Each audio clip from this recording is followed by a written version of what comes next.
जी अस्सलाम वालेकुम। उम्मीद है कि आप सब लोग खैरियत से होंगे। जिस तरह आपसे थोड़ी देर पहले मैंने लिखा था फेसबुक के ऊपर अपनी पोस्ट में कि आज हम बात करेंगे कि पाकिस्तान में जो खुदकुश हमले होते थे और दहशतगर्दी के दीगर वाकयात होते थे, उनके पीछे क्या चीजें थी, खुदकुश बमबार कहाँ पे तैयार होते थे पाकिस्तान में, कौन से बड़े बड़े खुदकुश हमले हुए, और उसके अलावा मुल्क के जो मुख्तलिफ हिस्से थे वो इन हमलों से किस तरह मुतासिर हुए। इस हवाले से बात करने के लिए मेरे साथ मौजूद हैं सीनियर सहाफ़ी मुजाहिद हुसैन साहब एंड फखर काका खेल साहब। इन दोनों सहाफ़ियों ने इस मौजू के ऊपर डॉक्यूमेंट्री भी बनाई थी, बल्कि इनफैक्ट पाकिस्तान से और अफगानिस्तान से दोनों एरियाज को कवर किया था। मुजाहिद हुसैन साहब पाकिस्तान में थे और फखर काका खेल साहब ने अफगानिस्तान से इसके ऊपर मवाद इकट्ठा किया था और एक डॉक्यूमेंट्री बनाई थी जो अभी भी यूट्यूब पे पड़ी है। तो फर्स्ट ऑफ ऑल बहुत बहुत शुक्रिया आप दोनों अहबाब का कि आप लोग आए और आप लोगों ने टाइम दिया। शुक्रिया।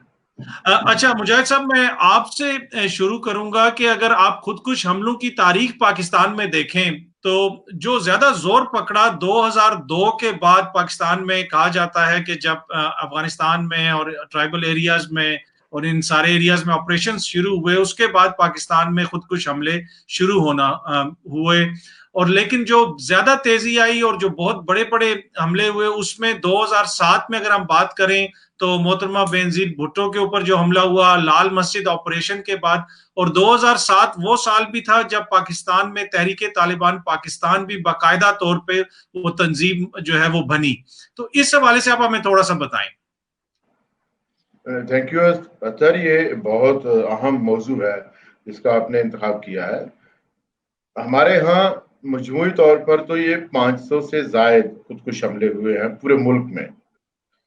लेकिन हैरान कुन बात है कि जो पाकिस्तान में सबसे पहला खुदकुश हमला था वो भी इस्लामाबाद में हुआ था। ये 93 में जो इजिप्शियन एम्बेसी है इस पर एक सुसाइड बम जो है वो एक आदमी जो अपने आप उसने वेस्ट वगैरह बांधा हुआ था और वो जाकर फट गया था एम्बेसी के अंदर। लेकिन वो एक छोटा बम धमाका था, उसमें इतना ज्यादा नुकसान नहीं हुआ। लेकिन उसके बाद सबसे बड़ा मरकज इस्लामाबाद बना बम धमाकों का, और सबसे अहम बम धमाके यहीं से शुरू हुए। आपको याद हो, आपने 2002 का हवाला दिया है, तो 2002 में बुनियादी तौर पर जितने भी इंतहा पसंद तंजीमें थी, खासतौर पर जो तहरीक तालिबान के साथ मुंसलिक थी और अलकायदा के साथ,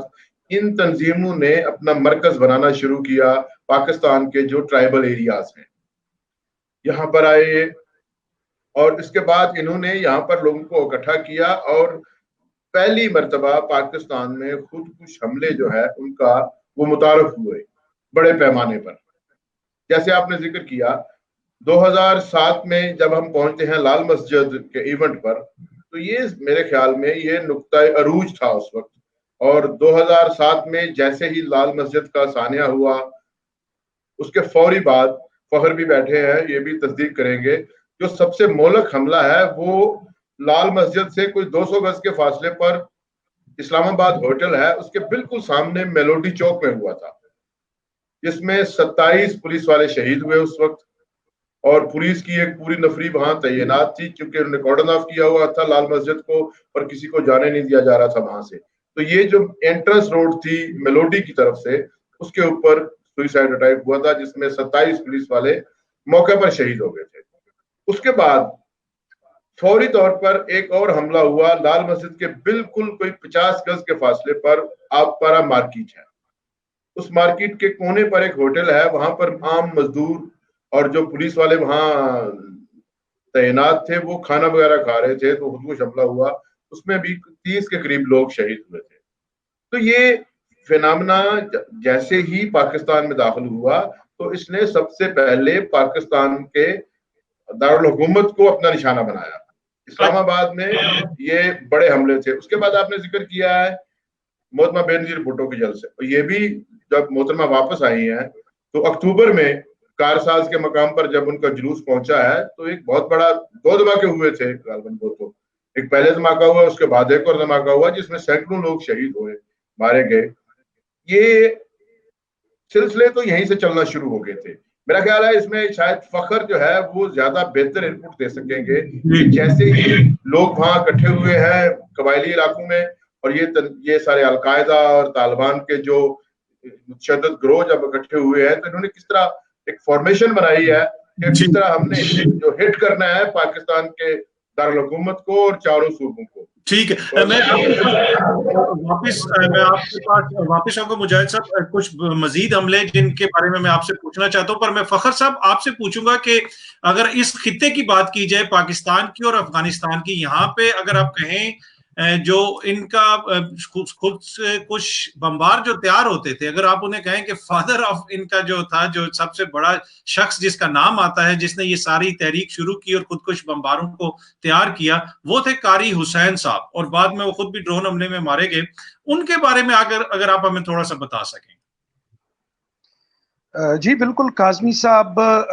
कारी हुसैन का ताल्लुक भी जनूबी वज़ीरिस्तान फाटा से ही था, जिस तरह जिक्र किया मुजाहिद हुसैन साहब ने, और वो जनूबी वज़ीरिस्तान के महसूद ट्राइब से ताल्लुक रखते थे। और आपने देखा होगा कि 2007 दिसंबर में जब पाकिस्तान तहरीक तालिबान पाकिस्तान बनी, उस वक्त से लेकर काफ़ी अरसे तक कि मुला महसूद तक, और उसके बाद भी जो शहरियार महसूद थे, जो तहरीक तालिबान पाकिस्तान थी, उसके ऊपर महसूद ट्राइब का गलबा भारी रहा। और इसमें चाहे वो बैतुल्ला महसूद थे या हकीमुल्ला महसूद थे, इनका जो दौर था वो काफ़ी होलनाक रहा। लेकिन जितनी मेरी मुलाकातें हुई खुद इन दोनों रहनुमाओं के साथ, और उसके बाद कारी हुसैन से, जिनको फादर ऑफ सुसाइड बॉम्बिंग इन पाकिस्तान कहा जाता है, और जो तंजीम के लोग थे वो भी बाबा फिदायीन के नाम से उनको याद करते थे। कारी हुसैन का ताल्लुक महसूद के जो सब ट्राइब शंगी उससे था, और ये रिश्ते में हकीमुल्ला महसूद के कज़न भी थे। अगर देखा जाए तो बाकी जितने भी तालिबान रहनुमा थे, इनकी तरबियत भी और इनकी तालीम का सिलसिला भी मदारिस से ही शुरू हुआ। उन्होंने तालीम हासिल की सिंध में शहदादपुर के मुकाम पर जो दारुल उलूम हुसैनिया है, वहां से वो पढ़े। और जब अमेरिका ने अफगानिस्तान के ऊपर अटैक किया तो खुद उन्होंने मेरे साथ अपनी मुलाकातों में भी इस बात की तस्दीक की, और इनके जो क्लास फेलोज थे वो जो उस मदारिस के अंदर जो अखबारात की तरसील थी, जाहिरी बात है उन अखबारात के ऊपर भी उस वक्त जो जहादी अलबा था वो तारी था, और वो जो रुझानात थे वो उसको प्रमोट कर रहे थे। और ज़्यादातर जो अखबारात में तस्वीर आती थी अफगानिस्तान के हवाले से, जहाँ पर वो अट्रॉसिटीज़ कर रही थी यूएन जो अमेरिकन ट्रूप्स हैं, और इसके अलावा जो नेटो के अफवाज हैं, और उसके हवाले से जो प्रोपेगेंडा किया जाता था कि किस तरीके से अमरीकी अफवाज वहाँ ख़वातीन की इज्जतें लूट रही हैं, बच्चों को कत्ल कर रहे हैं, बुजुर्गों को मार रहे हैं, और किस तरीके से उन्होंने तालिबान की शरई हुकूमत को ख़त्म करके वहाँ पर दज्जाली हुकूमत के जो निफास का इंतजामात किए हैं। तो ये वो रुझानात थे जो मदरसे के दौरान कारी हुसैन के जहन पर छाए रहे। और इस दौरान उन्होंने अपनी तालीम छुट्टियों की बिना पर जब वो जनूबी वजीरिस्तान आते हैं, तो यहाँ पर जो तहरीक तालिबान पाकिस्तान अभी नहीं बनी थी, उस वक्त अब्दुल्ला महसूद जो अगेन गुआंटानामो बे से आए थे, और उनका एक बैकग्राउंड भी था अफगानिस्तान के अंदर लड़ने का, उसकी बात बड़ी हो रही थी, और उसी से मुतासिर होकर फिर उन्होंने भी इसी जंग में अपना हिस्सा डाला। और फिर बाद अज़ा जब तहरीक तालिबान पाकिस्तान बनी, गो के वो अमारत तस्लीम करते थे बैतुल्ला महसूद की और फिर हकीमुल्ला महसूद की। लेकिन जितनी मेरी मुलाकातें हुई, जितना अरसा में उस जोन के अंदर रहा, यानी फाटा के अंदर रहा, वहाँ मैंने देखा कि जो कारी हुसैन थे उनकी अपनी अलहदा ही एक दुनिया थी। और आप यकीन माने कि मिडिल ईस्ट से भी जो जंगजू आते थे, बाद अज़ा जब बड़े बड़े उन्होंने सुसाइड अटैक किए अफगानिस्तान के अंदर भी और पाकिस्तान के अंदर भी, और जिस तरीके से उनका नाम आगे बढ़ा, तो उसके बाद जो बैरूनी जंगजू आते थे उनका भी एक सपना होता था कि किसी तरीके से कारी हुसैन के साथ वो मिले। यहाँ पर एक अहम बात जिसकी मैं यहाँ पर वजाहत करूं कि कारी हुसैन एक ओरेटर थे, एक बेहतरीन जो मुकर्रर थे। जिस तरीके से वो बात करते थे फाटा के अंदर, जहाँ पर پہلے سے ہی لٹریسی ریٹ اتنا نہیں تھا اور اس کا ایڈریس زیادہ تر جو جوان ہوتے تھے وہ ہوتے تھے. اور اس جو تقریر کا اگر میں متن کا انالیسس کروں تو 90% ان کی جو تقریر ہوتی تھی وہ غیرت دلانے پر ہوتی تھی. ٹھیک. بہت کم ہی اچھا وہ شرعی حوالے دیتے تھے. جی اس میں یہ بڑی آپ نے امپورٹنٹ بات کی, مطلب یہ جو برین واشنگ کا سارا سلسلہ ہے, میں اس پہ آپ سے مزید پوچھوں گا. میں تھوڑا سا یہاں پہ ایک اور کوشچن کرنا چاہ رہا ہوں کہ یہ جو سوئسائڈ بمبر اٹیک ہوتے تھے, کیا کوئی باقاعدہ جو تیار ہوتے تھے سوئسائڈ اٹیکرز, کیا کوئی باقاعدہ فیسلٹیز تھیں مجاہد صاحب پاکستان کے اندر, کوئی باقاعدہ مقامات تھے کہ جہاں پہ یہ ہو رہے تھے, کہ کوئی ایسا کوئی باقاعدہ جو ہے جسے کہتے ہیں کہ نظم و ضبط کے مطابق ان کی تیاری ہوتی تھی؟ جی بالکل, اس پہ بلکہ فخر کاکا کھیل نے جو اپنی تحقیق کی ہے, کیونکہ جب ہم دونوں مل کر سوئسائڈ بمبنگ پر ڈاکومنٹری بنا رہے تھے تو فخر نے کی اس میں بہت اہم جو ہے وہ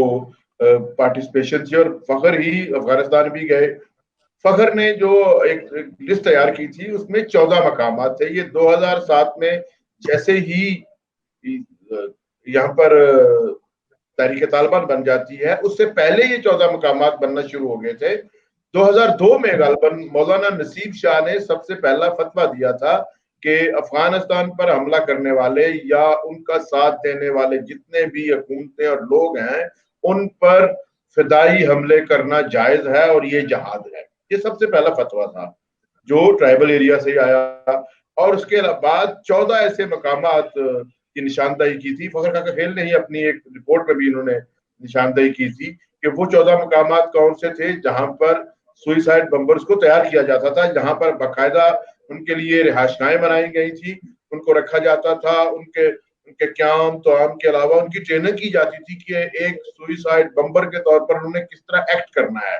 تو میرے خیال میں فخر شاید اس پہ زیادہ پوچھتا ہوں اس بارے میں. یہ فخر صاحب آپ ذکر کر رہے تھے کہ وہ برین واشنگ کا سارا جو طریقہ کار تھا کہ وہ مقرر بھی بہت اچھے تھے, تو اگر آپ بتا سکیں کہ جہاں پہ یہ سوسائڈ بمبر تیار ہوتے تھے کس طریقے سے ان کو تیار کیا جاتا تھا, برین واشنگ کیسے ہوتی تھی, اور کون کون سے وہ مقامات ہیں پاکستان یا ٹرائبل ایریاز میں جہاں پہ یہ ٹریننگ سینٹر تھے؟ دیکھیں, سب سے پہلے تو قاری حسین کی جو سٹوری ہے, میرے خیال میں اس سے پہلے بہت کم لوگوں کو پتا ہوگا, یا غالباً کبھی شاید اس کا میڈیا پہ ذکر بھی نہیں ہوا کہ خود اس کے جو والد تھے یاسین بابا,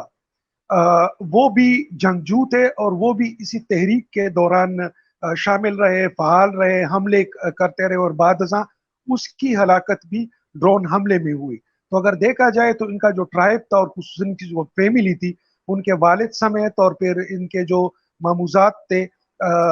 حکیم اللہ محسود, وہ بھی انہی کے رشتہ دار تھے. تو یہ ایک کافی اہم بات ہے کہ کس طریقے سے محسود کی ایک مخصوص فیملی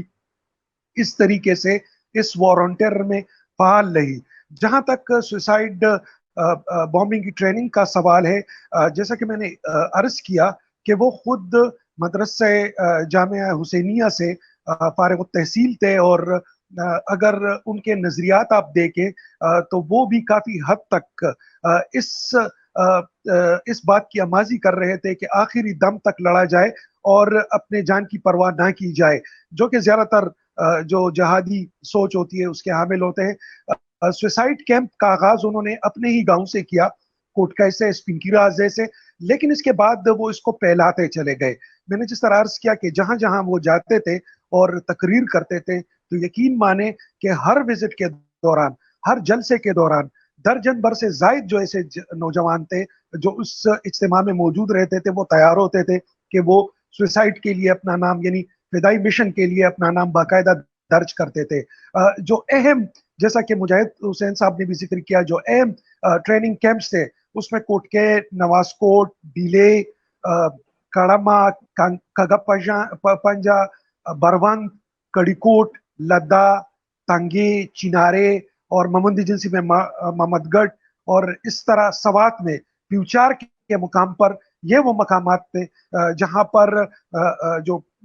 جو سلیکشن تھی وہ تو علیحدہ سے ہوتی تھی, لیکن بعد ازاں ان کو اگر آپ ٹریننگ کیمپ کہہ دیں, وہ کہ وہ روایتی ٹریننگ کیمپ نہیں ہوتے تھے. سوسائڈ ٹریننگ کیمپ اور جو روایتی جہادی ٹریننگ کیمپ ہوتا ہے اس میں کافی فرق ہوتا ہے. جو سوسائڈ ٹریننگ کیمپ تھے یا جو فدائین کی تربیت گاہیں تھی وہ تھوڑی سی آئسولیشن ہوتی تھی، اور زیادہ تر ان کو ایک ایک کی جو کینڈیڈیٹ ہوتے تھے پوٹینشیل کینڈیڈیٹ ان پر زیادہ توجہ ہوتی تھی، ان کو اجتماع کی شکل میں نہیں رکھتے تھے بلکہ علیحدہ علیحدہ ان کے لیے بندوبست کیا جاتا تھا، اور اس دوران اس کو باقی دنیا سے کٹ آف کیا جاتا تھا، باقی جو مجاہدین تھے ان سے ان کو علیحدہ رکھا جاتا تھا۔ میں ذکر کرتا چلوں یہاں پر خود بی بی صاحبہ پر جو آخری سوسائڈ اٹیمپٹ کیا جو جس میں ان کی شہادت ہوئی، اس کے حوالے سے بعد ازاں جب ہماری ملاقات ہوئی بیت اللہ محسود سے، ان سے جب ہم نے پوچھا کہ کس طریقے سے انہوں نے یہ مشن کیری کیا، تو انہوں نے ڈائریکٹ کہا کہ اس کا میرے ساتھ کوئی تعلق نہیں تھا، آپ قاری حسین سے پوچھے۔ تو میں نے پوچھا کہ آپ نے ذمہ داری قبول کی، آپ ٹی ٹی پی کے سربراہ تھے؟ انہوں نے کہا بالکل میں تھا، میں نے صرف 2 بندے دیکھے تھے، اور جب میں نے ان سے پوچھا کہ یہ لڑکے کون ہیں تو انہوں نے کہا یہ قاری حسین کے مہمان ہیں۔ اس کے بعد میری جرت نہیں تھی کہ میں اس کے حوالے سے پوچھوں، کیونکہ قاری حسین کے جو معاملات ہیں وہ علیحدہ ہوتے ہیں۔ تو اس سے آپ کو پتہ چل سکتا ہے کہ کس طریقے سے خود جو مین سٹریم ٹی ٹی پی کی قیادت تھی، قاری حسین ایک پیرالل اپنی تنظیم جس کو فدائین اسلام کا اس نے نام دیا تھا وہ چلا رہا تھا، اور اس کا فوکس شروع میں تو جنوبی وزیرستان کوٹکے جہاں پر خود قاری حسین کی پیدائش ہوئی تھی اور سپنکیراز ہے، لیکن اس کے بعد پھر ڈیلے، لدھا جو محسود ایریاز ہی ہیں، بروان، اور پھر اس کے بعد محمد گڑھ، یہ جو ریجن تھے، خیبر ایجنسی میں تیرا ویلی میں ان کا ٹریننگ کیمپ تھا۔ لیکن جو زیادہ تر بعد ازاں جب ساؤتھ وزیرستان اور نارتھ وزیرستان میں آپریشن ہوئے، اس کے بعد یہ تمام جو ٹریننگ کیمپس تھے اس کو پشاور کے قریب کیا گیا، جس میں اورکزئی ایجنسی اور خیبر ایجنسی کا جو حصہ تھا درہ دمخیل، یہاں پر ان کو رکھا جاتا تھا۔ یہاں تک کہ کراچی میں بھی جو سوسائڈ مشن کیری ہوتے تھے ان کی تیاری ساری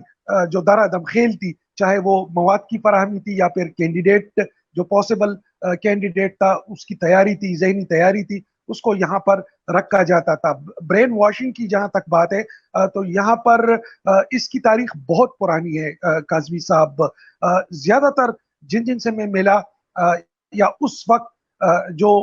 ان کے خیالات پڑھنے کو ملتے تھے یا اس ملاقاتوں کے دوران جو وہ کوٹ کرتے تھے، وہ ابن تیمیہ رحمۃ اللہ علیہ کو زیادہ تر، تیمیہ رحمۃ اللہ علیہ کو زیادہ تر وہ کوٹ کرتے تھے، اور اس کی ساروں کی اگر آپ تاریخ دیکھ لیں، اس کے بعد جو سید قطب شہید تھے اس کے اوپر بھی ان کے جو نظریات ہیں وہ حاوی نظر آتے ہیں، یہاں تک کہ 1979 میں جو خانہ کعبہ کا محاصرہ ہوا، وہ جو اسکول آف تھاٹ تھا اس پر بھی ان کے، تو یہ اسکول آف تھاٹ جو تھا، جو نظریات ہوتے تھے یا جو فتوے ہوتے تھے، وہ زیادہ تر یا ایون جیسا کہ ذکر کیا مولانا نصیب شاہ صاحب کا، جن کی بعد میں ان کو قتل کیا گیا نوشہرہ میں، ان کے اوپر بھی جو انہوں نے پہلا فتویٰ جاری کیا تھا وہ بھی اسی اسکول آف تھاٹ سے تھے، اور خود جو قاری حسین تھے وہ بھی جو جیش محمد ہے ان دونوں میں جو جہادی تنظیم تھی، اب تو کافی حد تک تنظیمیں بکھر گئی، لیکن اس کے اگر آپ روٹس پر جائیں تو اس کا تعلق بھی پنجاب سے، جیش محمد کے جو نظریات سے، اسی سے وہ متاثر ہوا تھا، اور اسی چیز کو پھر آگے لے کے جو ٹی ٹی پی کی مین امبریلا بنی، اس کے نیچے پھر یہ سارے نظریات جو تھے وہ اکٹھے ہو گئے۔ اچھا مجاہد صاحب، اگر بات کریں پاکستان میں خودکش حملوں کی، تو ہم نے دیکھا، آپ نے کہا کہ اسلام آباد ایک طرح سے مرکز بن گیا، لیکن ہم نے دیکھا کہ وزیرستان میں بھی حملے ہوئے، ایک والی بال میچ کے دوران حملہ ہوا جس میں 100 سے زیادہ لوگ مارے گئے، اسی طرح کراچی تک حملے ہوئے۔ تو یہ کیا اس میں ایک ہی گروہ ملوث تھا کہ جس گروہ نے اے این پی کی لیڈرشپ پہ حملہ کیا، یا جس گروہ نے بلوچستان میں نواب سراج ریسانی پہ حملہ کیا وہ مختلف گروہ تھے، یا یہ ایک لوگ تھے؟ یہ مختلف گروہ تھے۔ ظاہر طور پر اگر دیکھا جائے تو جنہوں نے حملہ کیا، بشیر احمد بلور اور ان کے بیٹے کو شہید کیا، یہ تو تحریک طالبان سے بہت قریب کے لوگ تھے، لیکن سراج ریسانی پر حملہ کرنے والے تو داعش کے لوگ تھے۔ وہ تو داعش نے ذمہ داری بھی قبول کی تھی، ہم نے تو اس پر خاصا کام بھی کیا، جس میں سندھ کا ایک لڑکا تھا جس کو بمبار کے طور پر استعمال کیا گیا تھا، تو وہ داعش کے گروپ تھے۔ اچھا، ایک چیز یہ میں کلیئر کرنا چاہتا ہوں کہ وہ جو داعش کے خودکش بمبار تیار ہوتے تھے وہ بھی اسی نیٹ ورک کے تھرو ہو کے جاتے تھے کہ وہ ٹوٹلی علیحدہ ان کا سسٹم ہے؟ نہیں، ان کا بالکل الگ سسٹم ہے، وہ ان کی زیادہ تر تیاری جو ہے وہ ان علاقوں میں نہیں، وہ زیادہ تر افغانستان کے بالکل قرب و جوار میں یا افغانستان کے اندر ان کے کیمپس ہیں جہاں پر وہ تیار کرتے تھے۔ اچھا، اس میں تھوڑی آپ کو ایک بات ایسی بتانا چاہتا ہوں جس پر اس سے پہلے ہمارے ہاں اکثر گفتگو نہیں ہوئی۔ دیکھیں قاظمی صاحب، خود کش حملے کوئی بھی حملہ آور جو متشدد تنظیم ہے وہ اس وقت شروع کرتی ہے جب اس کو یقین ہو جاتا ہے کہ اس کو شکست ہونے والی ہے۔ اگر آپ تامل کے خود کش حملے دیکھیں، اس کے بعد آپ دیگر ایون کامی کازیز جو تھے، جب پتہ چلا کہ اب کوئی چارہ نہیں ہے، اگر ہم خود مر کر جو ہے وہ ناقابل تلافی نقصان نہ پہنچائیں دشمن کو تو بہت پہلے ہمیں شکست ہو جائے گی۔ تو یہ ایک تصور تھا جو آج بھی قائم ہے، اور یہ جتنی خودکش تنظیمیں تھیں، خودکش بمبار جو تھے، انہوں نے جب انہیں یقین ہو گیا کہ آپریشن اور سیکورٹی فورسز کے آپریشن اور پاکستان کے اندر جو ایک فضا بن رہی تھی، عوام میں جو ایک فضا بن رہی تھی ان حملوں کے خلاف، تو اس کے بعد یہ حملوں میں شدت آتی گئی۔ دوسری بات جو سب سے اہم ہے وہ یہ ہے کہ یہ اس جو چین حملوں کے جو حملے ہوئے ہیں، اس کی ایک بہت امپورٹنٹ چین ہے۔ خودکش بمباروں کو جو پہلے ہدف دیے گئے وہ تھے سیکورٹی فورسز کے وہ مراکز جہاں ان کے بارے میں تحقیق ہو رہی تھی، جہاں ان کے خلاف آپریشن کو کمانڈ کیا جا رہا تھا، ان مراکز کو پہلے نشانہ بنایا گیا۔ آپ کو یاد ہوگا کہ فخر بھی اس بات کی گواہی دیں گے کہ سب سے پہلا ان مراکز میں سب سے پہلا حملہ پشاور میں ISI کے دفتر پر ہوا تھا۔ اس کے بعد راول پنڈی میں حمزہ کیمپ پر حملہ ہوا۔ اس کے بعد لاہور میں 15 کو ٹارگٹ کیا گیا اور ISI کے دفتر پر حملہ ہوا۔ اس کے بعد ایک اور بہت اہم حملہ ہوا لاہور میں، جس میں جتنی جیو فرینسک اور دیگر تحقیقات ہو رہی تھی خودکش بمبارز کے بارے میں اور ان کے نیٹ ورک کے بارے میں، تو وہ FIA میں ہو رہی، تو FIA کے مرکز کو اٹیک کیا گیا تھا لاہور میں۔ اس کے بعد ایک اور بہت اہم انویسٹیگیٹو انسٹالیشن تھی ماڈل ٹاؤن لاہور میں، اس پر حملہ ہوا، وہ بھی حساس اداروں کی تھی۔ اور اس کے بعد فیصل آباد میں ISI کا جو مقامی دفتر تھا اس پر حملہ ہوا، حتیٰ کہ ملتان تک میں انہوں نے ٹارگٹ کیا، اور یہ بڑے اسپیسیفائڈ حملے تھے شروع میں، تاکہ جو پاکستان کے تحقیقاتی ادارے ہیں ان کو نقصان پہنچایا جائے، ان کی جو فیسلٹیز ہیں اس کو ختم کیا جائے، تاکہ جو تحقیقات ہو رہی تھی اور دھڑا دھڑ ان کے لوگ پکڑے جا رہے تھے۔ آپ کو یاد ہوگا شروع میں جب القاعدہ کے بھی لوگ پکڑے گئے ہیں تو وہ فیصل آباد سے لے کر گجرات تک جو ہے وہ ان لوگوں کو تلاش کر لیا تھا پاکستان کے تحقیقاتی اداروں نے۔ تو یہ بنیادی جو پہلا ٹارگٹ تھا وہ تھا حساس اداروں کے دفاتر اور وہ علاقے۔ اسی طرح راول پنڈی میں ایک بہت اندوناک واقعہ ہوا تھا، اس طرح کا خودکش بم حملہ ہوا تھا بلال مسجد میں، ریس کورس کے بالکل سامنے، جس میں بہت سارے بچے بھی انہوں نے جو ہے نماز پڑھتے ہوئے شہید کر دیے تھے، اور فوج کے کچھ حاضر اور کچھ ریٹائرڈ جو اعلیٰ عہدیدار تھے وہ بھی اس میں شہید ہوئے تھے۔ تو یہ جب یہ لوگ سامنے آنا شروع ہوئے اور ان کے بارے میں تحقیقات سامنے آنے لگی تو پتہ چلا کہ ان کا جو پرائم ٹارگٹ ہے وہ تو تحقیقاتی ادارے ہیں۔ اس کے بعد ان کے ٹارگٹس ڈائیورٹ ہوتے تھے، بعض اوقات یہ کوشش کرتے تھے کہ یہ اقلیتوں کے کسی اجتماع کو مرکز نشانہ بنایا جائے، جس طرح لاہور میں ایسٹر کے موقع پر گلشن اقبال میں جہاں پر مسیح برادری کا ایک بہت بڑا اجتماع تھا اس کو نشانہ بنایا گیا۔ اسی طرح بعض مساجد کو بھی اور اہل تشیع کی مساجد کو نشانہ بنایا گیا اور دیگر عبادت گاہوں کو بھی نشانہ بنایا گیا۔ لیکن اس میں سمجھتا ہوں اس کا سب سے جو زیادہ خطرناک فیز تھا وہ اس وقت شروع ہوا جب ان خودکش حملہ کرنے والوں نے پاکستان کے چاروں صوبوں میں صوفیاء کے مزارات کو نشانہ بنایا۔ اور آپ کو یاد ہوگا کہ سب سے پہلا حملہ رحمان بابا اور خوشحال خان خٹک کے مزار پر کیا گیا۔ اس کے بعد پھر داتا دربار حملہ ہوا، ڈیرہ غازی ہاں میں سہی سرور کے دربار پر حملہ ہوا، سیون شریف میں ایک بہت خطرناک حملہ ہوا تھا، آپ کو یاد ہوگا۔ اس طرح عبداللہ شاہ غازی پر حملہ ہوا۔ تو یہ میں سمجھتا ہوں کہ یہ فیزز تھے ان کے۔ شروع میں عوام کے خلاف یا عوامی اجتماعات پر حملے کرنے سے گریز کیا انہوں نے، جتنے بھی یہ انتہا پسند تنظیمیں تھی انہوں نے اس کو درجہ بندی میں رکھا۔ سب سے پہلے حملے کیے جو پولیٹیکل فگرز تھی، جیسے بینظیر بھٹو پر حملے کیے، اس उसके बाद हमले किए बड़े होटल्स पर। आपको याद होगा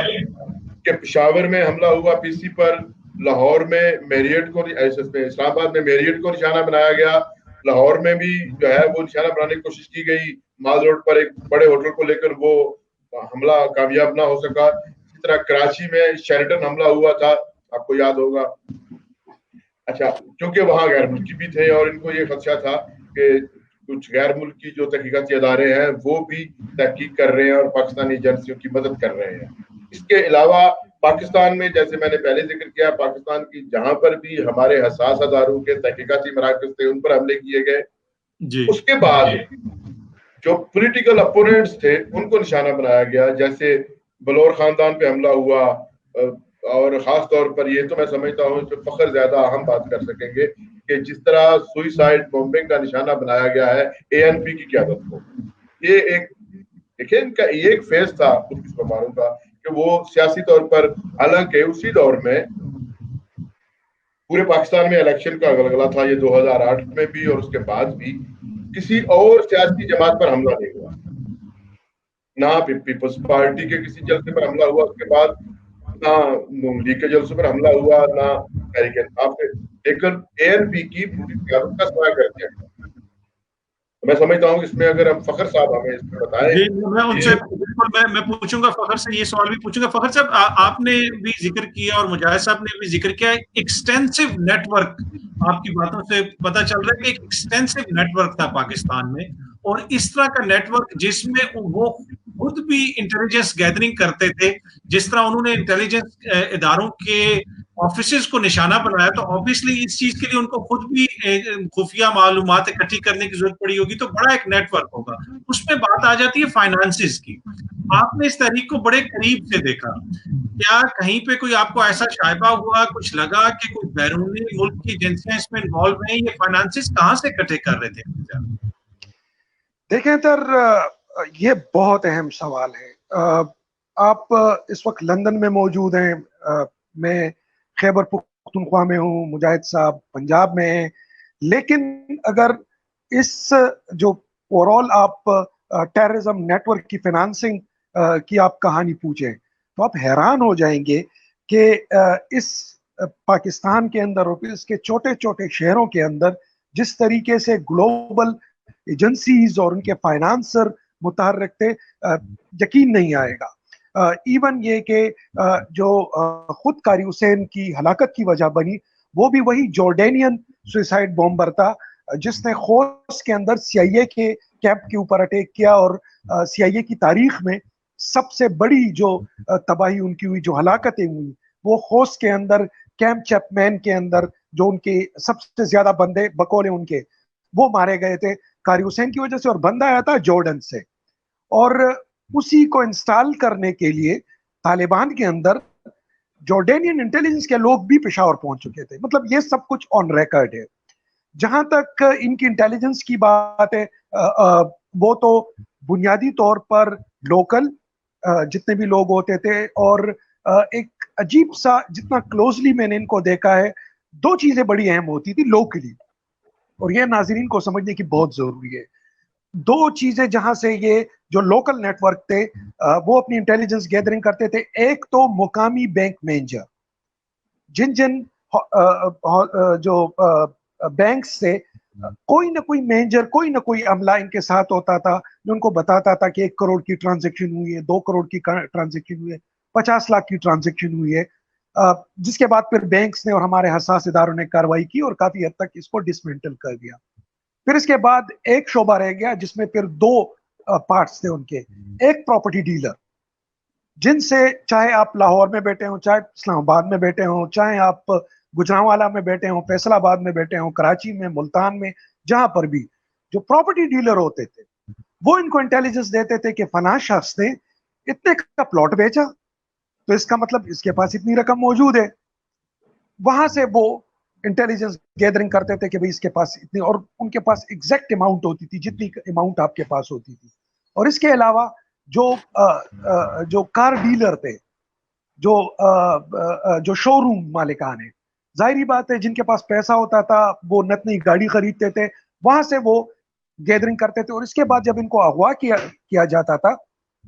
उसी जो रैंसम मनी थी उसको टेरर फाइनेंसिंग के लिए फिर इस्तेमाल किया जाता था। ये एक तरीका था। दूसरा तरीका जो हुंडी का तरीका था, उसमें दुबई में, दोहा में यानी कतर में, तुर्की में फातेह मार्केट में, इस्तांबुल में, वहां लोग बैठे होते थे, वही सारी डीलिंग करते थे, चाहे वो हॉट कैश लाते थे बजरिए जहाज, या फिर हुंडी के जरिए मुतल्लिका लोगों तक वो कैश ट्रांसफर करते थे। शुरू शुरू में हमारी इतलात के मुताबिक 2 लाख रुपए तक एक सुसाइड बम्बर के ऊपर खर्चा आता था। वो पैसे बराह रास्त उस फैमिली को नहीं मिलते थे, अलबत्ता कुछ रकम उनको अता की जाती थी जिनके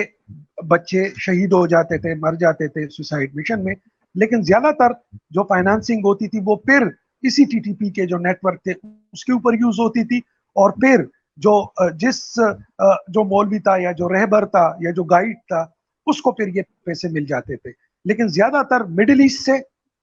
इवन यूरोप से पैसे आते थे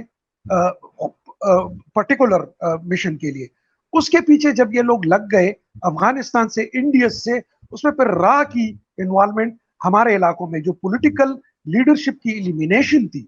उसमें फिर, और या फिर हमारे हसास दफातर के ऊपर जो हमले थे जिसमें लोकल इंटेलिजेंस इन्वॉल्व होती थी, लेकिन फाइनेंसेस ज्यादातर इंडियस के ऑफिसेस इस्तेमाल होते थे जो निंगरहार में थे, जो कंदहार में थे। और ये जो बात आपको याद होगा उस वक्त चली थी कि इंडियन कॉन्सुलेट थे, वो इंडियन कॉन्सुलेट नहीं होते थे, उसको मुकामी जुबान में अफगानिस्तान के अंदर ये जो 2 बड़े सूबे थे यानी कंदहार और निंगरहार, यहाँ पर उसको कौंसलगिरी कहते थे, और होस्ट में भी जो नॉर्थ वजीरिस्तान के साथ उनका सूबा टच करता था। और वहां वो प्रोजेक्ट क्रिएट करते थे, हेल्थ के प्रोजेक्ट के नाम पर, इरिगेशन के प्रोजेक्ट के नाम पर, एजुकेशन के प्रोजेक्ट के नाम पर, स्कॉलरशिप के प्रोजेक्ट के नाम पर। वो बाकायदा पैसे देते थे, एक चिट से के जरिए आप अपनी एनरोलमेंट करते थे और वो फिर आपको पैसे देते थे। तो वहां पर वो प्रोजेक्ट के नाम से मौजूद थे, लेकिन बंदे होते थे रॉ के। तो इस तरीके से जो इसकी टेरर फाइनेंसिंग का, और जो अब यही वजह है जो एफएटीएफ की तलवार अब तक, गो के अब ये जो कोरोना वायरस की वजह से थोड़ी बहुत नरमी आ गई है, लेकिन जो समझने वाले एफएटीएफ को सीरियस लेते हैं और जिस संजीदगी के साथ इसके ऊपर अमल दरामद हो रहा है, वो बुनियाद बनी है उस टेरर फाइनेंसिंग की जिसके जरिए सुसाइड अटैकर को दुनिया भर से यहाँ लाया जाता था, यहाँ उसकी ग्रूमिंग होती थी, और फिर इसको लंदन समेत, न्यूयॉर्क समेत, यूरोप के मुख्तलिफ शहरों में उसकी जो रोटेशन होती थी उसको फाइनेंस किया जाता था। लेकिन ज्यादातर फाइनेंसिंग, जिस तरह के मैंने अर्ज किया, लोकल ऑपरेशंस के लिए लोकली उसको अरेंज किया जाता था, जिसमें बैंक का कोई एहलकार मुलविस होता था, या फिर प्रॉपर्टी डीलर, या फिर जो मोटर बार्गेन वाले होते थे, उनके पास असल वो जो कहते हैं ना follow the flow of money, तो वो मनी को फॉलो करते थे। और पहले तो कोशिश करते थे, और आपको तो पता है हमारे मुआशरे का कि जब कंपटीशन होता था, अगर किसी प्रॉपर्टी डीलर को किसी डील में आपने जगह नहीं दी और उसको मार्केट में पता लग गया, तो बात इंतहाई आसानी से फैल जाती है कि फलां ने वो डील करवाई है, तो वो एक मसला बन जाता था। और यही वजह थी कि कराची से बड़े बड़े जो इंडस्ट्रियलिस्ट थे वो उठाए गए। अगर अच्छा, उठाने के अलावा उनके पास एक प्रोटेक्शन मनी, जो कराची के अंदर रहने वाले टीटीपी के बड़े अहम कारकुन होते थे या रहनुमा होते थे, वो प्रोटेक्शन मनी के नाम से, इवन पंजाब के अंदर भी मुजाहिद साहब ने उस पर काफी काम किया है। फैसलाबाद के जो इंडस्ट्रियलिस्ट थे, सियालकोट के जो थे, कि किस तरीके से प्रोटेक्शन नाम के ऊपर उनसे चंदे वसूल किए जाते थे, भत्ते वसूल किए जाते थे। तो लगभग यही सूरत हाल टीटीपी के अंदर भी रही। लेकिन जो बड़े ऑपरेशन होते थे उसमें बड़ी कुव्वतें होती थी, जैसा कि मैंने जॉर्डन की मिसाल दे दी। इस तरीके से बहुत सारे ऐसे केसेस आए जिसमें दोहा से मनी ट्रांजैक्शन हुई, दुबई से मनी ट्रांजैक्शन हुई, यहाँ पर के कॉन्सुलेट से, मुख्तलिफ कॉन्सुलेट से मनी ट्रांजैक्शन हुई है उस टेरर फाइनेंसिंग के लिए जो यहाँ पर होती थी, और इसके टारगेट होते थे। जहां तक एनपी की बात है, मुजाहिद साहब ने पहले जिक्र भी किया, सूफिया कराम या जो माइंडसेट है पाकिस्तान के अंदर, प्रोग्रेसिव माइंडसेट, जाहिरी बात है अवामी नेशनल पार्टी और पाकिस्तान पीपल्स पार्टी, ये 2 बड़ी जमातें थी कि जो फ्रंट पर खेल रही थी, اور یہ نہیں کہ باقی جماعتوں کے اوپر نشانہ نہیں لگائے گئے. خود بے نظیر صاحبہ کی شہادت اس بات کی دلیل ہے کہ کس طریقے سے وہ ٹارگٹ پہ تھے. لیکن ہاں مشاہد صاحب کی یہ بات کہ پھر آخری الیکشن میں جو نشانہ بنایا گیا ہارون بلور کو نشانہ بنایا گیا یا سراج رئیسانی کو نشانہ بنایا گیا, یہ ایک حقیقت تھی کہ پھر آخری اوقات میں اور اب تک اب بھی جتنی بھی ٹارگٹ کلنگ میں لوگ پکڑے جاتے تھے افغانستان کے پار سے, وہ زیادہ تر عوامی نیشنل پارٹی کے ہی لوگوں کو نشانہ بناتے ہیں. اور اس کی بنیادی وجہ وہ نظریات ہیں جو نیشنلزم پلس جو صوفیزم یا جو پروگریسو سوچ ہے اسی کو نشانہ بنانا ہے. اور میرے خیال میں یہ چیز مستقبل میں بہت زیادہ بڑھے گی. یہ ایک اور وہ کہتے ہیں نا کہ پیس از نتھنگ بٹ اے لل اور in an interval a brief pause between two war. تو میرے لیے اس وقت ابھی آپ کے پاس رپورٹ آنی شروع ہو گئی ہے کہ کس طریقے سے نارتھ وزیرستان کے اندر, ساؤتھ وزیرستان کے اندر, باجوڑ کے اندر جس طریقے سے, اور ایون پچھلے روز جس طریقے سے بلوچستان کے اندر سیکورٹی فورسز کے نوجوانوں کو نشانہ بنایا گیا ہے. گو کہ اس وقت وہ مین اسٹریم میڈیا میں اس کو ڈائلاگ اس پر نہیں چل رہی ہے, لیکن اگر آپ مجھ سے پوچھیں تو میں یہ کہوں گا کہ ایک بہت بڑی جنگ اس وقت بھی اس خطے کے اوپر موجود ہے. ٹھیک, اچھا مجاہد صاحب, میں فخر صاحب آپ کے پاس واپس آؤں گا. اس سے ریلیٹڈ ایک تو کوسچنز ہیں میرے ذہن میں جو میں آپ سے کروں گا. پہلے مجاہد صاحب میں آپ سے پوچھنا چاہ رہا ہوں کہ اگر ہم سوسائڈ اٹیکس کو پاکستان میں دیکھیں اور اس کو کمپیئر کریں ہم دنیا کے مختلف ممالک کے ساتھ, اس لیے کہ جس طرح آپ نے پہلے بھی ذکر کیا ہے کہ یہ کوئی ایکسکلوسیو مسلمانوں کے لیے نہیں ہے. ہم نے دوسری جنگ عظیم میں کاماکازی دیکھے جو جاپان کے جہاز اڑاتے تھے اور انہوں نے سوسائڈ مشن کیے, تامل ٹائیگرز ہم نے دیکھے, پھر ہم نے مڈل ایسٹ میں دیکھا اور اس میں کس قسم کے مشن ہوئے, پھر ہم نے لندن تک میں دیکھا 7/7 کی جب بومنگ ہوئی تو اس میں بھی کچھ پاکستانی نژاد لڑکے شامل تھے, انہوں نے اپنی ویڈیوز شامل کی, ریلیز کی. اور فلسطین وغیرہ میں اور ایران عراق کے دوران جو سوسائڈ بمز ہوتے تھے ان کو بہت زیادہ سیلیبریٹ کیا جاتا تھا, ان کی ویڈیوز تصویریں لگی ہوتی تھی. اور پاکستان میں جو یہ مشن ہوئے ایک طرح سے معاشرہ ان کے خلاف بھی تھا, تو اتنی زیادہ ان کو پذیرائی نہیں ملی معاشرے میں. اس بارے سے اس حوالے سے آپ کہتے ہیں؟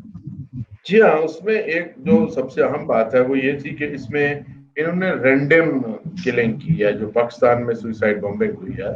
اس میں انہوں نے ایک تو سیکورٹی فورسز کے لوگوں کو مارا گیا, اس کے بعد پولیٹیکل لیڈز پہ حملے ہوئے, پولیٹیکل پارٹیز پہ ہوئے, اقلیتوں پر ہوئے. تو اس میں جو سب سے اہم بات تھی اور میں سمجھتا ہوں وہ حوصلہ افزا بات بھی ہے, اور یہ شاید آگے بڑھتے ہوئے ہمارے لیے مزید حوصلہ افزا ہے کہ پاکستان کے عوام میں کہیں بھی ان گروہوں کی کوئی پذیرائی نہیں تھی, نہ کسی گروہ نے ان کا, حتیٰ کہ وہ لوگ جو جانے مانے متشدد ذہن کے مالک تھے اور وہ جو میڈیا پر بھی اور اپنے ویب سائٹس وغیرہ چلاتے تھے یا ایون اپنے ان کے گروپس بھی تھے, انہوں نے بھی پاکستان میں ہونے والی سوئسائڈ بمبنگ کو کنڈیم کیا اور اس کی مذمت کی کہ اس میں بے گناہ لوگوں کو نہیں مارا جانا چاہیے, یا ہم اس کی مذمت کرتے ہیں. تو اس میں ایک تو یہ تھا کہ ہمارے ہاں جو سوئسائڈ بمبنگ تھی اس کو کسی بھی طور پر کوئی بھی جو ہے وہ عوامی پذیرائی نہیں تھی, کسی ایک گروہ کی طرف سے بھی ان کو سراہا نہیں جا رہا تھا. ایک بات تو یہ تھی. دوسرا یہ تھا کہ انہوں نے ان کی بھی کچھ ویڈیوز ہمارے سامنے آتی ہیں, لیکن بعض ایسی ویڈیوز ہمارے سامنے آئیں جس میں جب یہ کسی سوئسائڈ بمبار کو تیار کر کے اس کو ویسٹ وغیرہ پہنا رہے ہوتے تھے تو اس وقت اس کی ایک چھوٹا سا کلپ ہوتا تھا یا اس کا میسج ہوتا تھا, وہ جو کہنا چاہتا تھا وہ آدمی جس نے بھی جو پھٹنے جا رہا تھا. اس کے علاوہ وہ کہاں پھٹا یا کیسے, یا اس کی وہ پریپریشن کی ویڈیوز ہمارے سامنے نہیں آئیں پاکستان میں, جیسے ہم دیکھتے ہیں عراق میں, شام میں, لیبیا میں جو سوئسائڈ بمبنگ ہوئی ہے تو وہ تو باقاعدہ پلان کر کے اس کو سارے کو ریکارڈ کرتے تھے. یہ سلسلہ ہمارے کی ایک وجہ تھی. اس کی ایک وجہ یہ تھی کہ یہ لوگ اتنے زیادہ ڈیجیٹلی اکوپڈ نہیں تھے. ایک بات. دوسرا یہ تھا کہ یہ اس لیے بھی زیادہ یہ استعمال نہیں کرتے تھے کیونکہ پاکستان کی جو سیکورٹی فورسز تھیں اور خاص طور پر جو فوج کے اعزاز ادارے اور FIA تھے, انہوں نے وہ ٹیکنالوجی حاصل کر لی تھی, وہ مہارت ان کے پاس تھی کہ یہ کسی بھی ایسے کلپ کو ٹریک کر سکتے تھے, ٹریک ہوئے بھی لوگ. اس لیے بھی یہ فنامنا یہاں بڑھ نہیں سکا زیادہ, اس کو گلیمرائز نہیں کیا جا سکا سوشل میڈیا پر. اور لیکن देखें, ये तो किया जा सका, लेकिन हमले इराक से भी ज्यादा हुए हैं, शाम से भी ज्यादा हुए हैं, लिबिया से भी ज्यादा हमले मजमूई तौर पर इनकी तादाद है वो 500 से ज्यादा है। सिर्फ 350 हमले ऐसे हैं जिनके जो सिर्फ पेशावर के गिरदनवा में और पेशावर शहर में हुए, जिनको लेडी रीडिंग जब हम वो डॉक्यूमेंट्री कर रहे थे तो फखर ने सवाल पूछा, एक जो वहां पर नर्स थी, उमैया शायद उनका नाम था, उसने पूछा तो उन्होंने कहा जी हमारे पास 300 के करीब जो धमाके हुए हैं उनके लोग आए जिनको हमने ट्रीट किया है, इसमें 6,500 अफराद को ट्रीट किया। तो ये जो वेव हमारे यहाँ थी इसकी सूरत की कोई वजीरा ही ना मिल सकी, इसमें कोई शक नहीं है। हालांकि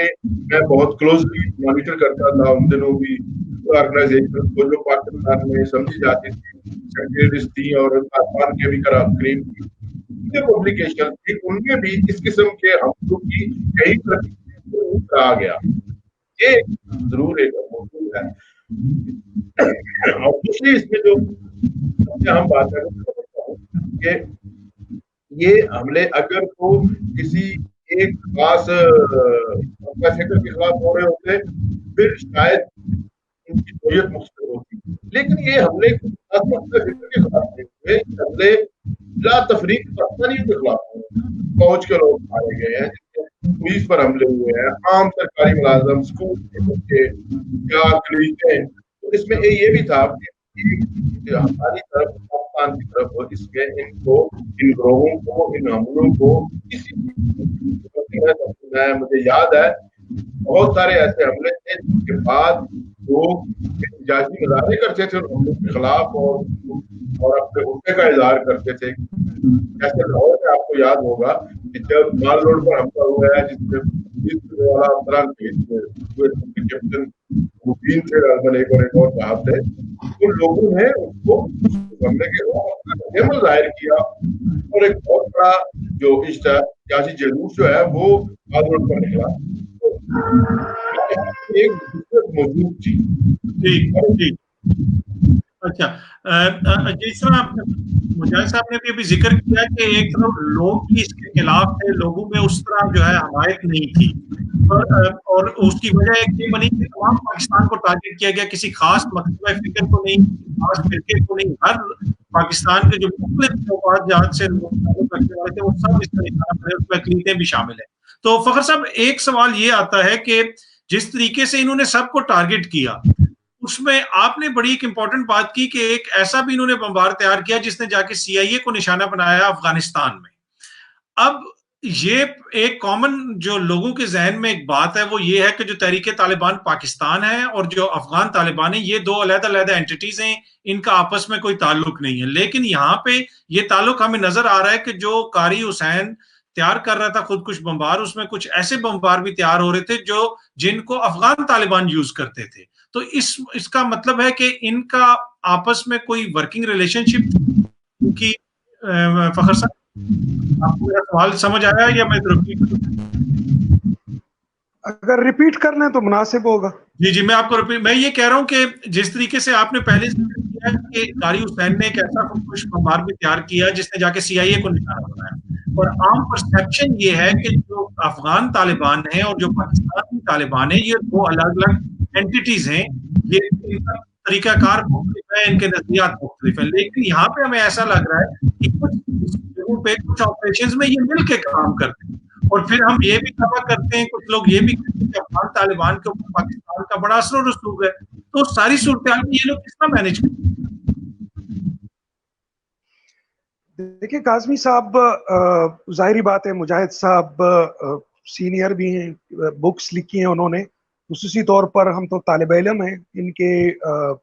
जो उन्होंने पंजाबी तालिबान के नाम से किताब लिखी, और आप यकीन माने वो तो बहुत पहले उन्होंने लिखी थी।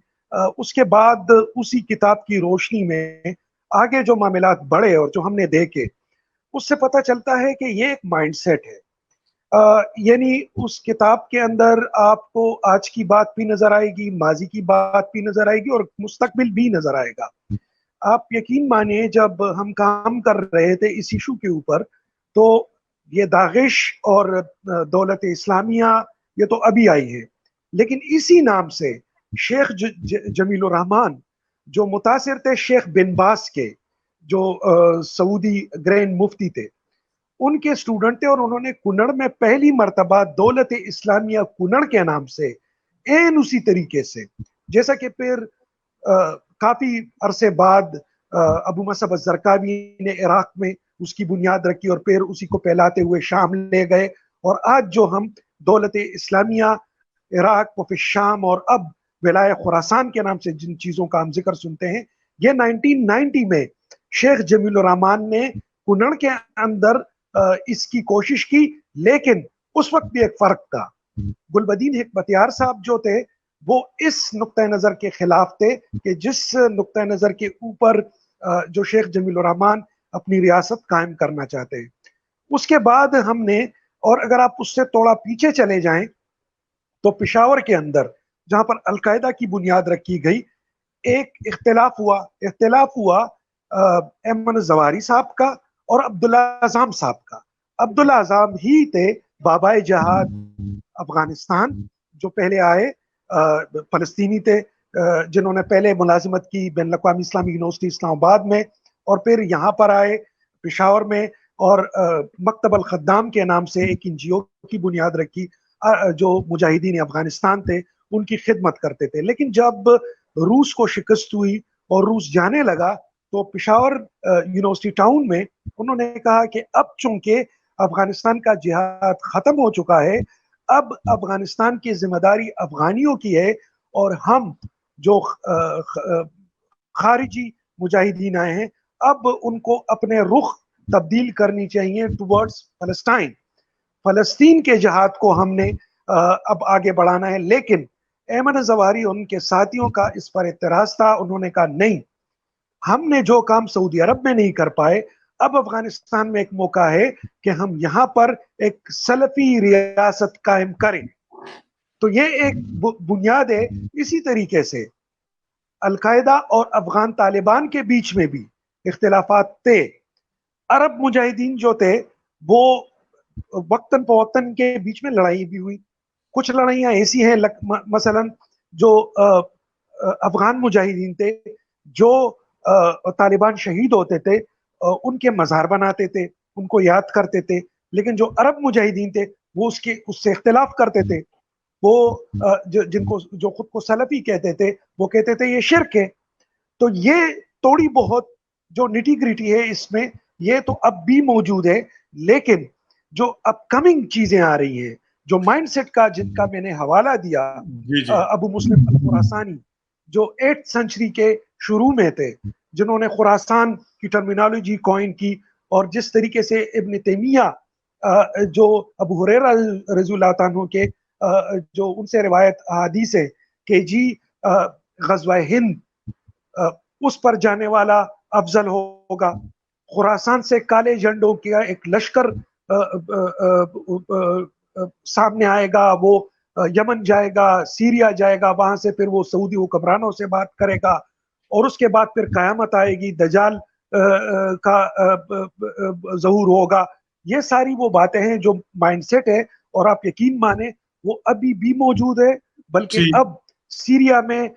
جس طریقے سے بمباری ہوئی اور جس طریقے سے دولت اسلامیہ کے لوگ بکھر گئے، ان کی ایک اچھی خاصی تعداد ترکی کے راستے افغانستان واپس آ گئی ہے۔ یہ نظریاتی جنگ ہوئی ہے۔ جی بالکل، یہ میں نے آپ کے پاس نام کے لحاظ سے تو ڈفرنس ہے، نام کے لحاظ سے ڈفرنس ہے، لیکن جو عقیدہ اور جو نظریات ہے، چاہے وہ خراسان کا ہو یا غزوہ ہند ہو، وہ ان کے جو کورس میں ہے وہ شامل ہے، چاہے وہ لشکر طیبہ ہے، جیش محمد ہے، لشکر جنگی ہے، تحریک طالبان پاکستان ہے، جو باقی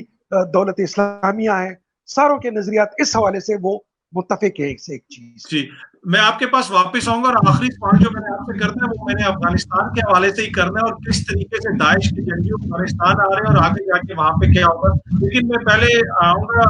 مجاہد صاحب، فخر صاحب نے ذکر کر دیا، یہ سوال میں نے آپ سے کرنا ہے کہ جو آپ نے کتاب لکھی پنجابی طالبان، اس میں آپ نے مختلف جو ساؤتھ پنجاب ایریاز ہیں وہاں سے جو طالبان گئے وہ ट्राइबल एरियाज में भी थे, फिर अफगानिस्तान में भी थे, वो उसमें वहाँ पे कार्रवाइयों में भी हिस्सा लेते। अगर आप हमें बता सकें कि ये जो पंजाबी तालिबान का फिनोमेना है, इसमें ज्यादातर लोग पंजाब के किस एरिया से ये थे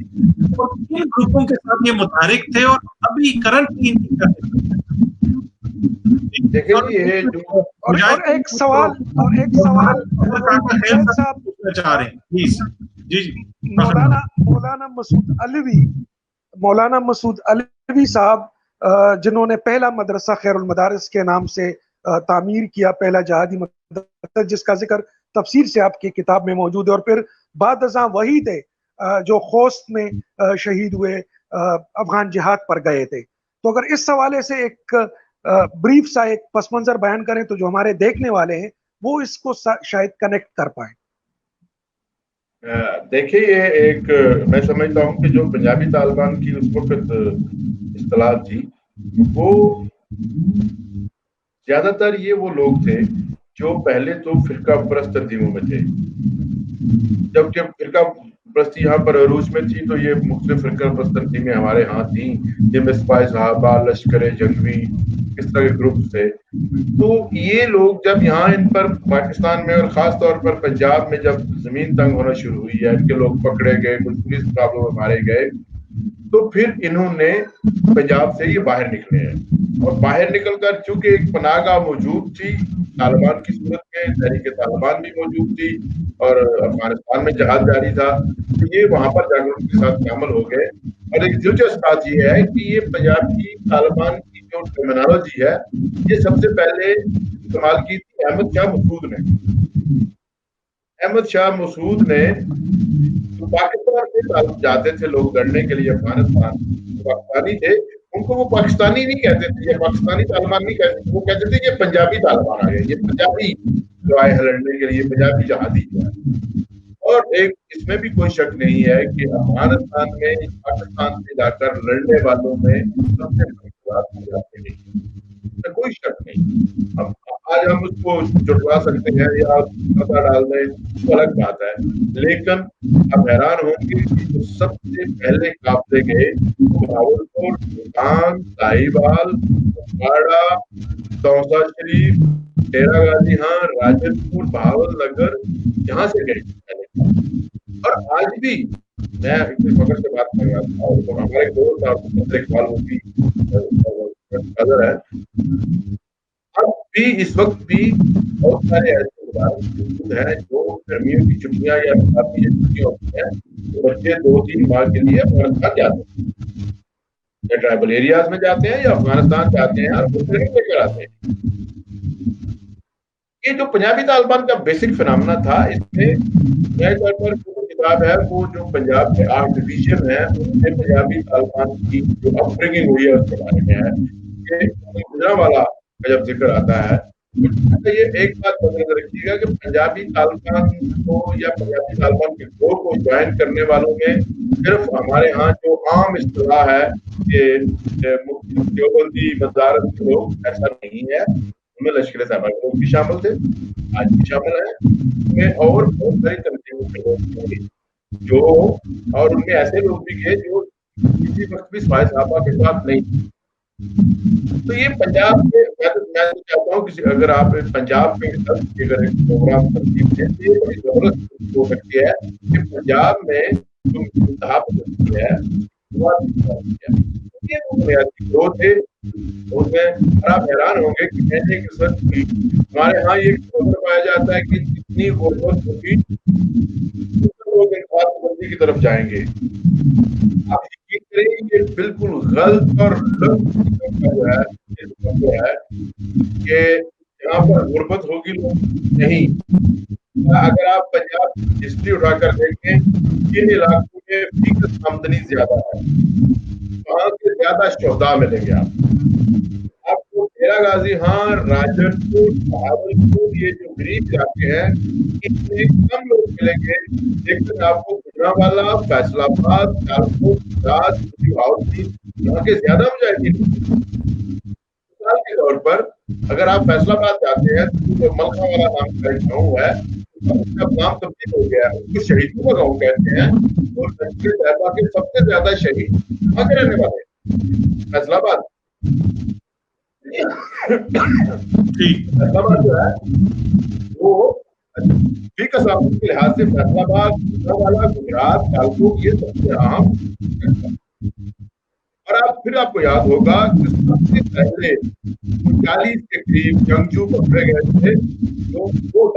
दसका सियालकोट से पकड़े गए थे। मुजाहिद साहब, मैं आपको थोड़ा सा रोकूंगा, आपके स्पीकर में थोड़ी सी डिस्टर्बेंस आ रही है, थोड़ा उसको हटा के देखिए, कोई वजह क्या वजह है, कोई थोड़ी सी आप मुझे बताइएगा, ठीक है? आप बेहतर है जी। तो उसमें जो सबसे पहले दास के लोग पकड़े गए वो दुमका के रहने वाले थे, दुमका से पकड़े गए थे, जो सियालकोट की तहसील है। इसी तरह लाहौर से पकड़े गए लोग शहीद हुए, वापस आकर अफगानिस्तान में पकड़े गए। आज भी अफगानिस्तान की जेलों में जो है वो खैबर पख्तूनख्वा केपी से ज्यादा पंजाब के लोग हैं। आपको याद होगा, फखर का सफेद को भी याद है, जब फखर पुल चरखी का वाकया हुआ है और किले में तो जो कंटेनर जा रहे थे, जिन कंटेनर में होटल ने जो लोगों को कंटेनर में बंद करके शीत गर्मी में खड़ा कर दिया, उसके मारे जाने में से 80% वो लोग थे जो पंजाब के थे, जो पंजाब के मुस्लिम शहरों से गए थे। और ये एक बड़ी अजीबोगरीब तारीख है। मैं मिसाल के तौर पर आपको छोटी सी एक मिसाल देना चाहता हूँ। सुल्तान के करीब एक कस्बा है कादरपुरा, तहसील भी है, शायद आपकी नजर में गुजरा हो। यहाँ के एक साहब हम इंटरव्यू कर रहे थे, तो उन्होंने बताया कि उनकी 2 बेटियां, और 2 बेटियों में से एक बेटी की शादी एक बहुत बड़े घराती के साथ होगी बहावलपुर में,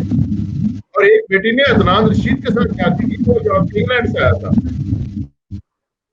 और जिसने वो अदनान रशीद के साथ शादी की थी, वहां सबसे पहला अफगानिस्तान में जो फीमेल सुसाइड बम्पर थी वो सबसे पहली वो लड़की थी। हमारे यहाँ चूंकि मीडिया का एक खास किस्म का भी रहा है, और हमारे यहाँ इस तरह की मालूमात सामने आती है, लेकिन मैं बाकायदा इस बात पर जो है वो बात पेश कर सकता हूँ कि अफगान वार में और दूसरा जो हमारा आजाद कश्मीर है, इसमें सबसे ज्यादा जो कंट्रीब्यूशन है वो पंजाब का है, पंजाब के तमाम इजलास का है जी। ये बड़ा वैसे आपने बात की, और इस हवाले से जिस तरह अगर हम देखें लश्कर तैयबा के हवाले से जो इंडिया में इल्जाम लगाता है, वो कहता है कि बहुत सारे पंजाब के एरिया से आते हैं, और आप अपना जवाब अमल करें, लेकिन इस हवाले से हम कोशिश करेंगे कि एक अलग प्रोग्राम रखें ताकि हम। ठीक है, मैं आपको बताना चाहता हूँ कि जितनी भी आपकी मुतशद्दिद तंजीमें हैं, और आप उन तंजीमों को मुतशद्दिद ही करार देंगे जिन पर रियासत पाकिस्तान ने पाबंदी लगा रखी है, बैन किया है, यकीनी तौर पर तंजीमें हैं, उन तमाम तंजीमों के मराकज़ पंजाब में हैं। जी बिल्कुल, वो भाई साहबा हो, वो लश्कर जंगी हो, वो जैश मोहम्मद हो, वो लश्कर तैयबा हो, या मोहम्मद हो, इन जितनी तंजीमें जिन्होंने पाकिस्तान में फिरकावारी के नाम पर, जहाद के नाम पर जो है वो शिद्दतन कार्रवाइयां शुरू की, ये तमाम तंजीमों का जो मार्कज है, जो मरकज है, वो पंजाब है। ठीक, अच्छा आपसे दोनों से मेरा ये एक सवाल है कि जो ये सुसाइड बॉम्बिंग पाकिस्तान में होती है, हमने देखा कि कुछ अर्से से इस पर काफी हद तक काबू पा लिया गया। क्या खदशा है कि दोबारा आ सकती हैं, दोबारा इन हमलों का इजाफा हो सकता है, या जो इनके नेटवर्क हैं उनको बहुत हद तक कमजोर कर दिया गया? ये दोनों से सवाल। एक्टिव जो ऑर्गेनाइजेशन थी, जो एक्टिव ग्रुप थे, उसमें तो कोई शक नहीं है कि उन पर बज़ाहिर कब्जा काबू पा लिया गया है।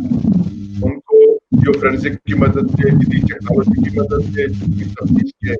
जो हमारे शिकार थे उनकी मदद से,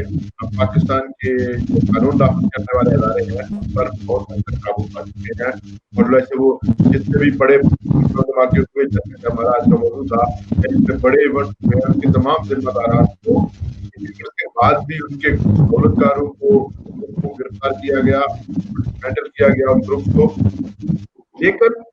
ये कह देना कि अब हमारे पास सामने खतरा नहीं है, ये मैं समझता हूँ ये खबर हुई है। इसकी वजह ये है कि अब खतरे की जो दूर है वो ज्यादा फैल रही है। अब मुतशद्दिद तंजीमों के बहुत ज्यादा डाइवर्सिटी है और वो आपके सामने है। दाश की जो सूरत हाल है, दाश कोई कमजोर फिनामिना नहीं है और ये पाकिस्तान में मौजूद है, आपके ट्राइबल एरिया में मौजूद है। ये लग पाता है कि हमारे कौमी बयानी में या कौमी बरतनामे पर नहीं करते और हमारे साथ हो गया, लेकिन वो मौजूद है, अपने मराकज भी कायम कर रही है, लोगों को तबीयत भी दे रही है। इस तरह जो दीगर रिलीजियस ऑर्गेनाइजेशन के साथ मौजूद है। मैं नहीं समझता कि अभी ये कहा जा सकता है कि इस पर काबू पा लिया है। अभी शायद इसके लिए हमें ज्यादा बड़ी प्लानिंग की जरूरत है और ये हमें अवामी सतह पर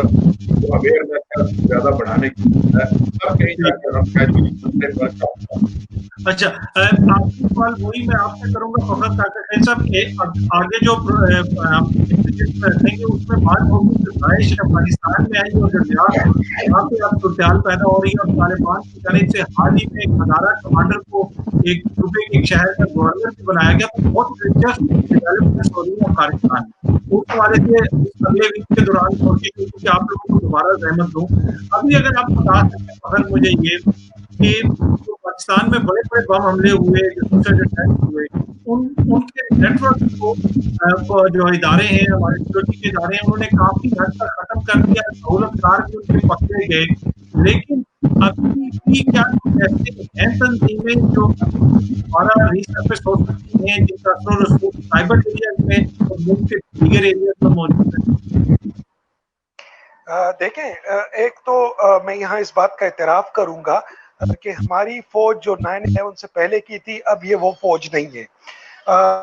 इनकी काफी कैपेसिटी बिल्डिंग हो गई है। कन्वेंशनल वॉर में सरहद के ऊपर लड़ना एक और बात है, लेकिन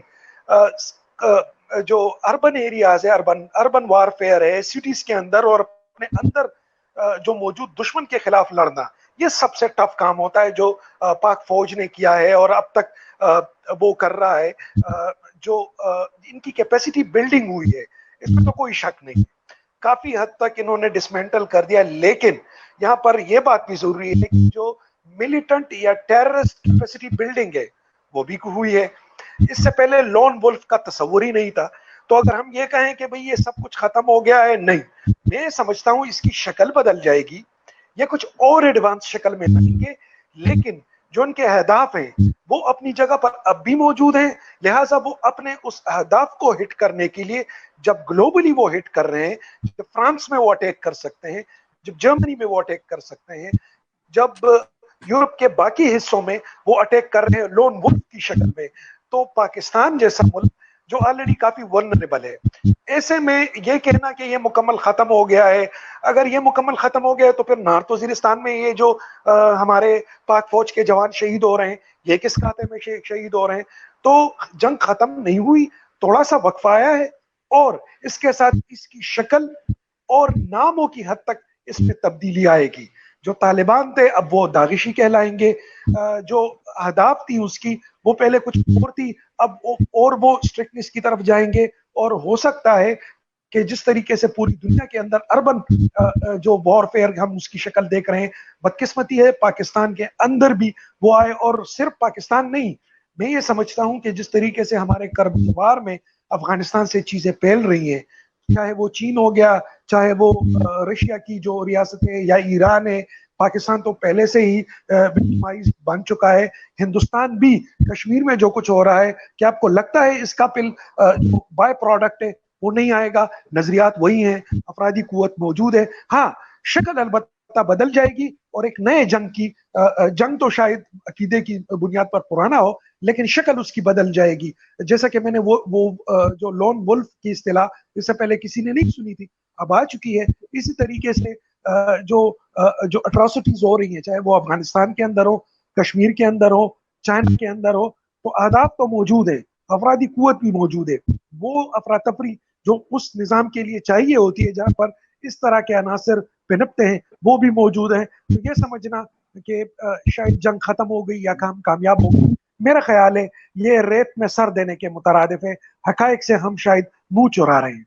ठीक, बहुत बहुत शुक्रिया मुजाहिद साहब और फखर काका शेर साहब, आप लोग आए और बड़ी अहम आप लोगों से बात की। कोशिश होगी कि मुस्तक़बिल में मज़ीद इस तरह के जो मौज़ूआत हैं उनसे आप लोगों की इनपुट ली जाए। और आप सब देखने वालों का भी बहुत शुक्रिया, आप लोगों ने कुछ सवालात किए, मेरी कोशिश की वो मैंने उनसे पूछे, और आने वाले दिनों में अगर कोई मज़ीद सवालात होंगे आप लोग मेरा व्हाट्सएप नंबर मौजूद है पेज पे, मुझे व्हाट्सएप कर सकते हैं। इसके अलावा मैसेजेस भी कर सकते हैं पेज के ऊपर। तो कोशिश होगी कि आने वाले दिनों में अफगानिस्तान और ओवरऑल जो ख्याल है उस हवाले से भी बात की जाए। इसके अलावा पाकिस्तान में बहुत सारे ऐसे मसाइल हैं जिनके ऊपर हम बात करते हैं, बहुत सारी ऐसी चीजें हैं, बहुत सारी ऐसी स्टोरीज हैं तो मेन स्ट्रीम मीडिया कवर नहीं करता। कोशिश होगी कि फखर और मुजाहिद साहब जिन्होंने बहुत सारा काम किया इस तरह की स्टोरीज पे, आप दोनों को मैं जहमत देता रहूं और आप लोगों से उस तरह के टॉपिक पे बात होती है जो हमारे मेन मीडिया पे जिनकी डिस्कशन नहीं होती। तो वंस अगेन बहुत शुक्रिया आप लोगों का, और आप सब फेसबुक के दोस्तों का भी बहुत शुक्रिया कि आप लोग हमें देख रहे थे। अपना ख्याल रखिएगा। खुदा हाफिज।